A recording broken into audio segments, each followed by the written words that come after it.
Most people think wars are fought with bullets and bombs, but some of the most devastating battles in history have been fought with printing presses, interest rates, and exchange rates. Wars you'll never read about in your high school history books.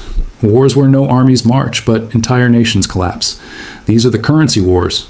And once you start to see them, you realize they V-shaped the rise and fall of empires as much as any general on a battlefield. If you think this is just about economics, you're wrong. Currency wars decide who eats and who starves, who rules and who obeys. And they're still being fought today, quietly, invisibly, but with consequences that touch every dollar in your wallet. The idea of a currency war is simple. Use money as a weapon. That could mean deliberately devaluing your currency to make your exports cheaper, flooding markets with cheap credit to destabilize rivals, or hoarding gold to tighten the screws on anyone who needs it. On the surface, it sounds like a clever strategy. In reality, it's economic history's version of chemical warfare. You might poison your enemy, but you poison yourself in the process. One of the first modern examples came during the Great Depression. After the 1929 stock market crash, economies spiraled into chaos. Nations were desperate to sell their goods abroad to survive, but with global demand collapsing, they resorted to competitive devaluation. Britain left the gold standard in 1931, sending the pound tumbling. The United States followed in 1933, slashing the dollar's gold content. France, Italy, Japan, everyone raced to cheapen their currency. But instead of reviving trade, it triggered what economists call a beggar-thy-neighbor spiral. Imports became more expensive, living standards fell, and the tension helped pave the road to the Second World War. Currency wars, though, didn't start in the 1930s. The Roman Empire was fighting its own version almost 2,000 years ago. Back then, their currency was the silver denarius, and Rome's power rested on its credibility. But as the empire expanded and wars grew costlier, emperors found a tempting shortcut: mix the silver with cheaper metals, stretching the supply while claiming it was still the same coin. At first, the difference was small. A little less silver here, a little more copper there. But over time, the silver content dropped from nearly 100% to less than 5%.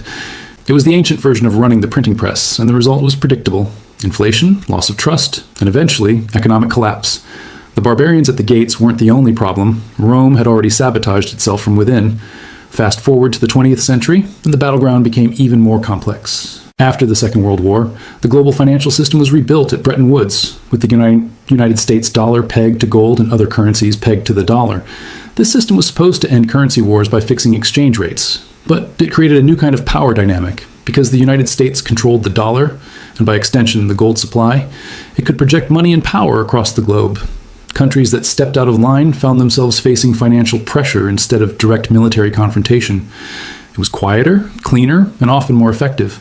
But this dominance came at a cost. By the late 1960s, the United States was printing more dollars than it could back with gold, funding both the Vietnam War and ambitious domestic programs. Foreign governments noticed, and they began demanding gold in exchange for their dollars. Facing a run on Fort Knox, President Richard Nixon made a decision in August 1971 that shocked the world. He closed the gold window, ending the dollar's convertibility to gold. Overnight, the Bretton Woods system collapsed. The world entered a new era of floating exchange rates, and with it, a new age of currency wars. One of the most brutal modern examples happened in the 1980s, though few remember it as such. Japan was rising fast, powered by manufacturing exports and a strong work ethic. Its trade surplus with the United States was enormous, and Washington was not happy.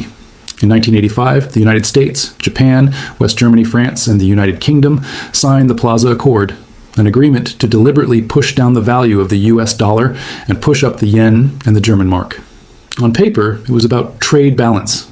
In reality, it was a coordinated currency strike. The yen's value doubled in just 2 years, making Japanese exports far more expensive. Japan's asset bubble inflated, then burst spectacularly in the 1990s, leading to decades of stagnation. The United States didn't fire a shot. It just used the currency markets as artillery. The thing about currency wars is that they rarely look like wars in real time. They look like policy debates, interest rate decisions, or international summits. But the victims are real. Factories closing, unemployment surging, savings evaporating. In the 1997 Asian financial crisis, the Thai baht collapsed after speculative attacks forced the government to abandon its peg to the dollar. The crisis spread to Indonesia, South Korea, Malaysia. Currencies plunged, economies contracted, and millions were thrown into poverty almost overnight. It was a stark reminder that in a globalized financial system, one nation's devaluation can become another nation's catastrophe. If you think this is just history, think again. Today, we are living through what many economists call currency war 4.0. The tools have changed. Central banks slash interest rates to near zero or even negative. They unleash quantitative easing programs that flood the world with liquidity, and they weaponize sanctions to freeze assets and cut countries out of the global payment system. The United States and China are locked in a subtle, high-stakes battle over currency influence. The dollar is still the world's reserve currency, but China has been pushing the internationalization of the yuan, creating alternative payment networks and stockpiling gold. Meanwhile, emerging economies face a cruel dilemma. Keep interest rates low to support growth and risk capital flight, or raise them to defend the currency and choke the economy. Either way, the playing field is tilted in favor of the biggest players. The pandemic of 2020 turned this slow-motion war into a sprint. Governments around the world printed unprecedented amounts of money to fund stimulus packages. In the United States alone, trillions of dollars were created in less than 2 years. At first, the effects seemed manageable. Stock markets soared, unemployment fell, and consumer spending roared back. But the bill always comes due. By 2022, inflation was at 40-year highs, and the Federal Reserve began aggressively raising interest rates. That created ripple effects worldwide. The stronger dollar made imports more expensive for other countries, fueled debt crises in places like Sri Lanka, and pushed weaker currencies to the brink. The same policies, meant to stabilize one nation, can destabilize dozens of others. That is the hidden cost of a currency war. It's not just between two sides. It's fought on a battlefield where everyone's forced to participate. History tells us that currency wars rarely have clean endings. They tend to spiral until something breaks. A currency collapses, a new monetary system emerges, or political instability forces change. In the 17th century, the Dutch guilder dominated world trade.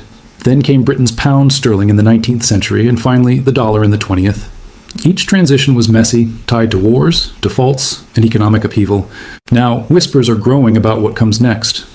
Will the dollar hold its position for another 50 years? Will a multipolar system emerge with digital currencies backed by central banks competing for dominance?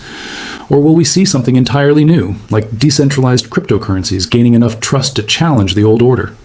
These aren't just abstract questions for economists. They determine the value of your savings, the cost of your food, the stability of your job. The most dangerous thing about currency wars is that the average person doesn't even know they're re-happening. When a bomb falls, you hear it. When a currency loses 20% of its value, you only notice when groceries cost more and your rent goes up. By the time the headlines catch up, the damage is done. That's why financial education is so critical. If you understand the patterns, the way inflation eats away at real wealth, the way central banks and governments use the financial system to project power, you can take steps to protect yourself. You can diversify your assets, hold a portion in things that retain value outside the financial system, and avoid falling for the illusion that the numbers in your bank account are the same as security. In the end, currency wars are a reminder that money is not neutral. It is not just a medium of exchange.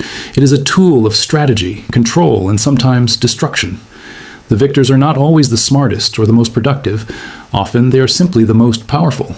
And the losers are those who never realized they were part of the fight until it was too late. History doesn't repeat exactly, but the themes are familiar. Debasement in Rome, devaluation in the 1930s, the Plaza Accord in the 1980s, quantitative easing in the 2010s, and whatever comes next. The names and faces change, the playbook stays the same. So the next time you hear about a currency adjustment, a sudden interest rate cut, or a new round of sanctions, don't think of it as abstract economics. Think of it as the opening moves of a battle.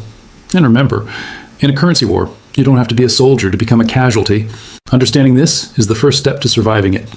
The second is acting before the storm reaches your door. Build real wealth, not just paper claims. Question the system, follow the patterns, and never forget, when money is a weapon, the safest place to stand is where they can't hit you. If this gave you a new perspective, hit subscribe. History has the answers. I'll show you where to look.